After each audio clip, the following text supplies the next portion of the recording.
Welcome to hashtag 52 Needs, and this week's topic is all about competence. And I have with me the wonderful Josh Langley, who is the author of the award-winning Being You Is Enough book series for kids.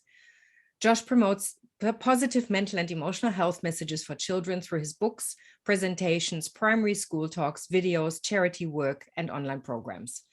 After failing high school and being unemployed, Josh went on to become a multi-award-winning radio copywriter and publish 9 books, including 4 kids' books, and win the 2018 Australia Book Industry Awards Small Publishers Children's Book of the Year.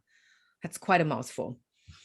He hosts his own chat show, Josh Langley Gets to Know, where he talks with authors, children's wellness specialists, and people with inspiring stories. Welcome, Josh. Hi, Angela. It's great to be here. Yes, it is a big mouthful for that award, isn't it? It's a long title, isn't it? I know. But took some work to get there, so by all means. Okay, so let's talk about competence at work. Now, we know that being competent at work is one of the core needs that we have as an adult. So it's right alongside autonomy. So autonomy and competence at work, they just go together like pepper and salt, basically. Yeah. And spice, whatever. And that many companies have competence matrices these days, where it's like, you reach a certain level. I mean, I've done that. I've coached in companies where if somebody wanted to be promoted, they had to check a competency list, and it was like you had to meet a minimum standard of this. And then there was, if you had more, then it would be better, and so on. But do we really need to be that competent at work? I think, yes, I think you need to be. Yes, to do your job effectively, whatever that job is, you need to be good at it. Okay, let me rephrase it. How competent do we need to be at work? How competent? I think, well, it's a tricky one, because I'm just thinking back to my own experience of working in radio for so long and working in different radio stations. I saw people who weren't competent at their job.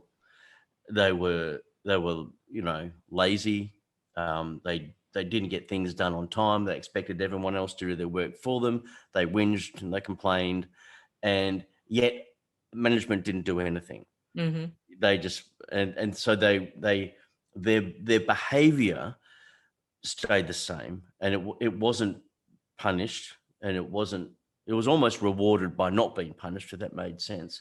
Mm-hmm. And they never learnt anything new. They never upped their skill level. And they just stayed being incompetent in their job. And then there are lots of other people that I know that were really competent, really good at what they did.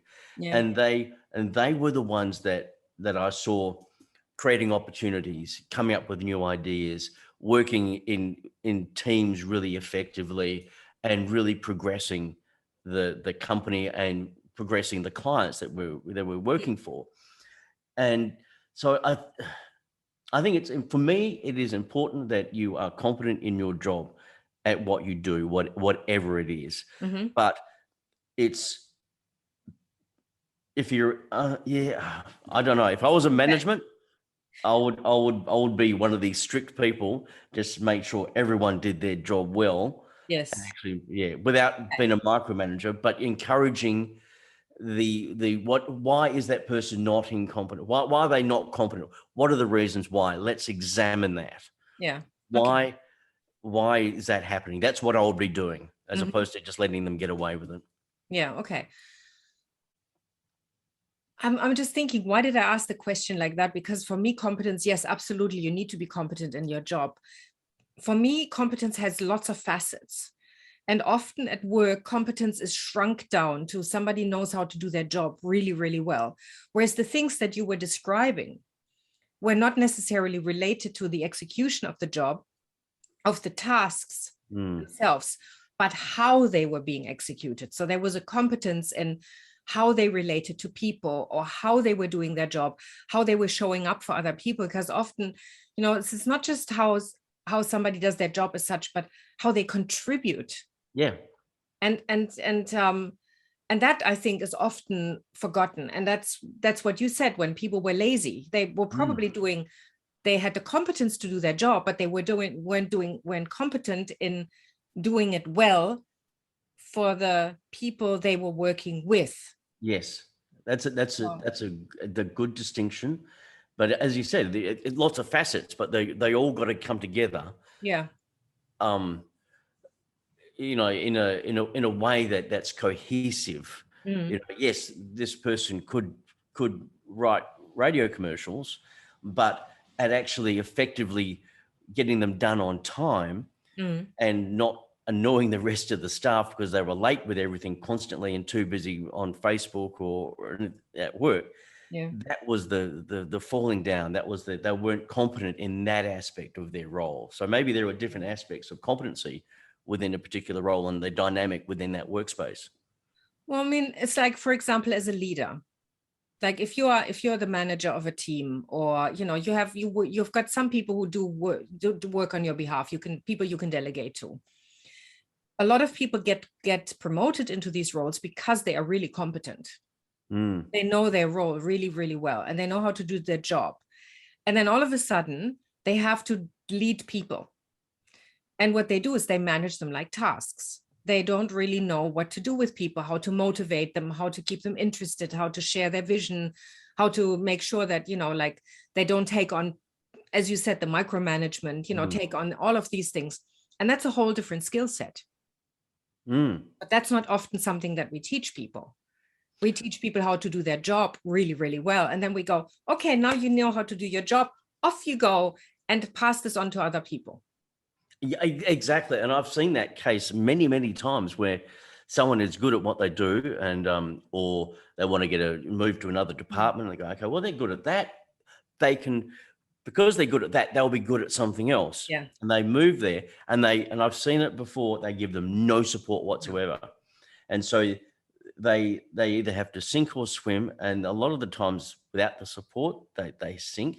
Yeah. And as you said, when they have especially promoted to a leadership role and they've been given no leadership training, and then suddenly they're having to lead their own workmates that they were on the same level with, and now it's their boss, and they've not told, and they're not been given the training on how to deal with those interpersonal skills and how they see themselves. So therefore, they become incompetent at that.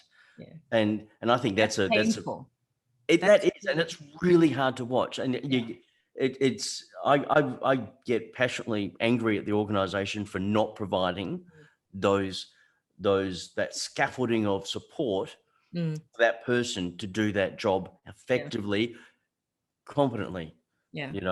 And I know that you do the training for when organizations, they get it done right and they go, okay, this person's now going to be in a leadership role. Let's send them off to leadership training. Yes. And that's so integral. That's the companies I love working with, because they go, this person has leadership potential, but before we promote them into a role and things fall over, let's do this and let's do a training and then see how they go in that training. Because sometimes people go, you know what, I'm not really cut out to be this.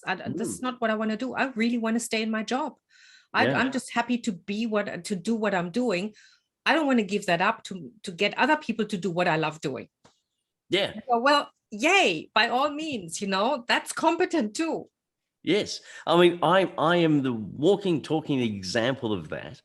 I took a job as a creative director where I was in charge of about 4 people. And it was only through that I realized I can't stand managing people. It's just like, that's not my responsibility. I can barely manage myself. And it's just one of these things that I was thrown in, and they said, okay, looking after this person, they'll answer to you. You've got to do this. You've got to do performance reviews and all that. I'm going,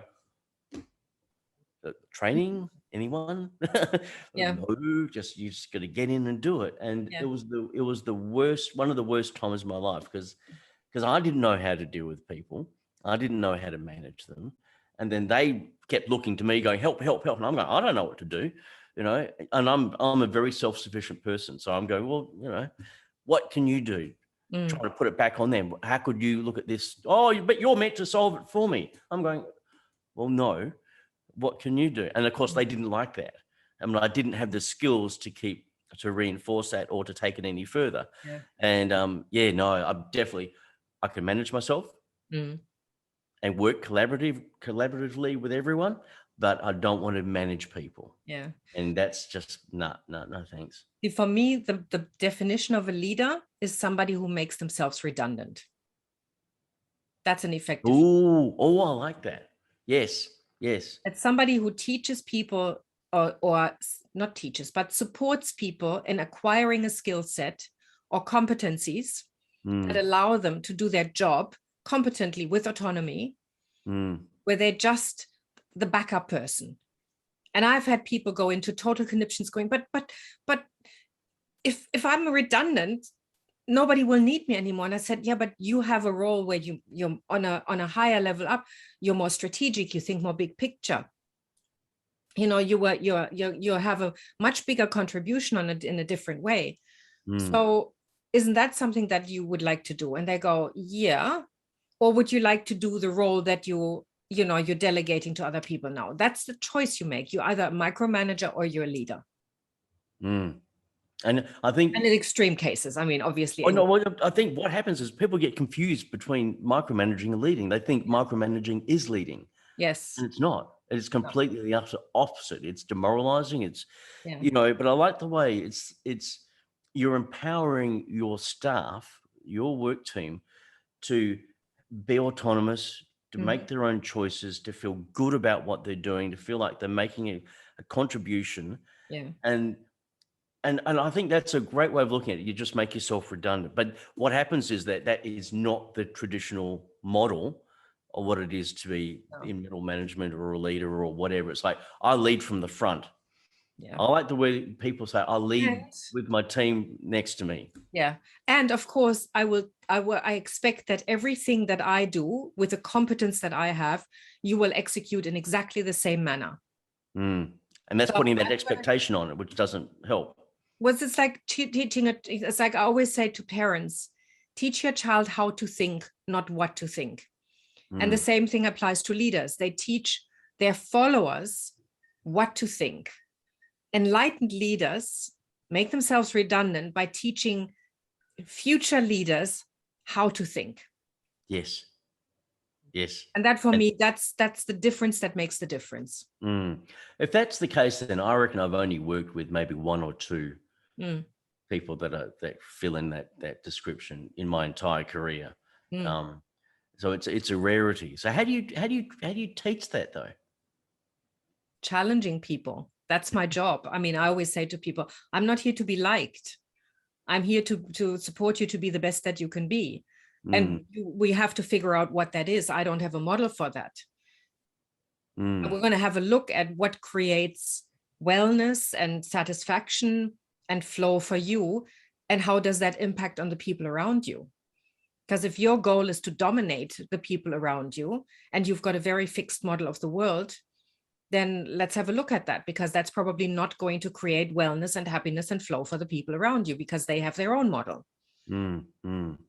So it's constantly saying, how is that working for you? How is it working for the people around you? And have you had that conversation? So it's creating that self-awareness, because a lot of people know how to do things well, but they don't have the metacognition to actually say, what do I know and what do I not know? And how can I advance myself, and how can I support the people around me? We're just on road. We're just doing what we're doing. It's like, like on a conveyor belt. We're just putting the widgets together. Well, that's what most workplaces are like, though, isn't it? When you think about it, it's usually the old model where it's all about productivity. How much can you pump out in the shortest amount of time? How much money can you save us? Are you towing the line, or are you being disruptive? Whereas what you're saying is it's almost like a different way of leadership, and only certain organizations really are adaptable or adapting to take that on board, because it's which I think it's great. At least it's starting somewhere. At least it's happening. Yeah. Well, I mean, let me put it this way. COVID has helped in that sense that people are now working remotely, and there's a different sense of independence, and people have to rely on their competencies in a totally different way. And the younger generation has a very different expectation of what work should be like. And I use should in air quotes. Yeah, I totally agree. And then, like, perfect example that before COVID hit, there was one of the account managers at the radio station I was at. She wanted to work from home from 3 o'clock every day so she could pick her son up from school and just work from home. She was a sales rep, so she was always on the road anyway. Yeah. She's got a laptop, and the boss said no, because we want you here at the end of the day whip meeting. And she said, I could just do it on the phone. Just put the phone on the table and I can do that. No, you need to be here. Then COVID hit and everyone had to go home. There was suddenly, it wasn't a problem, and it was because they weren't trusting, they weren't giving autonomy to their staff. But yet now getting back to the younger generation, and I'm excited of the new world of work that COVID has created. Yes, it's not for everyone, but I think when organizations can go, okay, well, look, we're going to give you choice. Okay, some of you can work from home. Some of you want to work in the office. Some who do want to split, because you can be more productive, more happier, with a sense of being able to choose how you want to work. Yeah. I'll work 2 days in the office, 2 days at home, or whatever. I even remember a time, one study that they had was that time was more valuable for people than money. So they'd rather have a day off or half a day off than having a pay rise. Yeah. And because that gives you that sense of, oh, okay, this is working for me. My company actually appreciates what I'm doing, how I'm working, and I feel valued, which I think is so important. And I think that's becoming more entrenched now in organizations. And the old style organizations, I think they are having to learn very, very fast. Well, it's a competence to go It with, is. to adapt to changing conditions and It learning, and again, stepping out of the comfort zone and going, oh, this doesn't feel so great, but who knows where it leads to? Let's see how it goes. Yeah, I know. But then again, on the one hand, you've got the Prime Minister telling everyone to go back to the office because all this rental office space in the capital cities is all empty. Which I understand that as a point, but I think it's the new way of working. And I think the young people today will not stand for this old, I'm in the office 9 to 5 churning out stuff. No, they want more. They expect more. How can this fit in with my lifestyle? And I think that's a good positive thing to happen. Absolutely. I totally agree with you. So, well, if I were to wrap it up in a little bit or summarize it, competence is much more than doing your job well. How you do your job. And it's also in terms of an organization, it's going with, what do we call it? The signs of the time, or? I suppose it's looking at this a new world of work, and just being able to tap into that. Being competent and embracing new competency. Yeah, that's it. Going, okay, what else do I need to know here that I don't know yet? Yes, I like that. And that's the ability to ask questions and critical thinking, which I think we are really giving away at the moment. Yeah. Like, we are not teaching people how to think at the moment. No, it's all about the productivity, bottom line, all that. And it comes from just performance. Performance. Oh, don't talk to me about performance reviews, Angela. Oh, so all that stuff. Sure, it's necessary for the company, but I just find it just gets in the way. Yeah. Of, because it's not genuine a lot of the time when they go, oh, we care about you. You do not, because you're going to give me another mouse pad that says integrity on it. But anyway. Well, there are companies out there that really do care. And yes. I know quite a few of those. And those are often companies that do not follow the rules. There are a lot of startup companies that have shifted. I mean, like, companies like Google, and, they really changed things around because they went, well, there's nothing out there that fits our parameters, so we might as well do things differently. Whether that always works or not, that's a totally different story, but at least they're going there. Yes, and I think that's the importance. And we've talked about this on other occasions, the importance to stay curious and step out of the comfort zone and take a risk and have the courage to do that. That's a competence we really need these days, rather than going, that's, that's too out there, and let's just stay with the tested and tried because we know that works. Whether it works or not, and how it works, that's a totally different story. But because it's familiar, that's where we can feel competent and we can go on automatic. Yeah, but you don't achieve anything. You don't learn anything. You don't grow. You don't become a better human being. And again, that's for me, that's one of the most important competencies. You know, to be able to say, yep, I'm doing it for me and I'm listening to myself and I'm going to create the life that I want. Yep. That goes I like that. work. But we're on the same page. Yes. Oh, most definitely. Most definitely. Yeah. I think the future is looking good. Yes, definitely. Yeah. Okay. Thank you so much, Josh. I think Angela, we can dig much deeper than this. I mean, there are so many topics I could still think of about when it comes to competence, but maybe we'll have a second chapter to this at some point. But I would love to. For now, I think we've given people enough food for thought to think about what competence means and what it means to them, because I think that's really, because everybody's different. So yeah. Thank you. And thanks everybody else. And I'll see you and I'll hear you next week.